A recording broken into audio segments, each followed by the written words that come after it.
عن أستاذنا الشيخ المحدث الجليل محيي السنة قامع البدعة شيخ الحديث العلامة المفتي السيد محمد فيز الكريم حفظه الله ورعاه. قال حدثنا وأجازنا الشيخ العلامة السيد فضل الكريم رحمه الله تعالى عنه. قال حدثنا وأجازنا العلامة عزيز الحق رحمه الله تعالى عنه. قال حدثنا شبير أحمد عثماني قال حدثنا حسين أحمد المدني قال حدثنا شيخ الهند محمود حسن دوبندي رحمه الله تعالى. قال حدثنا وأجازنا العلامة أحمد علي سهرنفوري رحمه الله تعالى عنه. قال حدثنا وأجازنا الشيخ محمد إسحاق الدهلوي. قال حدثنا وأجازنا الشيخ عبد العزيز الدهلوي رحمه الله تعالى عنه.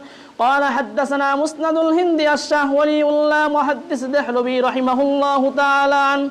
قال حدثنا مسند الهند أحمد بن عبد الرحيم. قال حدثنا وأجازنا أبو طاهر الكردي. قال حدثنا وأجازنا إبراهيم الكردي. قال حدثنا أحمد القشاشي. قال حدثنا وأجازنا أحمد الشناوي.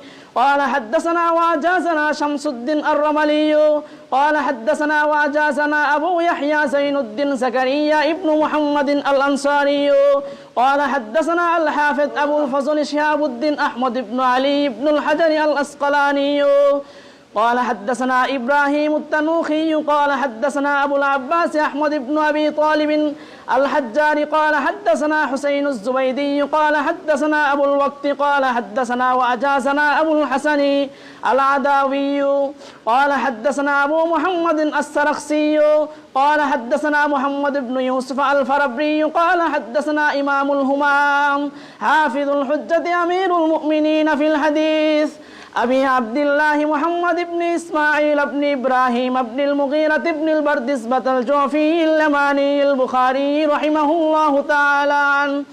اللهم انفعنا ورفعنا بعلومه وعلومكم وفيودكم أجمعين آمين يا رب العالمين. أنه قال حدثنا أحمد بن إشكاب. قال حدثنا محمد بن فسيل عن عمارة بن القعقاع عن أبي زرعة عن أبي هريرة رضي الله تعالى عنه قال النبي صلى الله عليه وسلم كلمتان حبيبتان إلى الرحمن خفيفتان على اللسان ثقيلتان في الميزان سبحان الله وبحمده سبحان الله العظيم.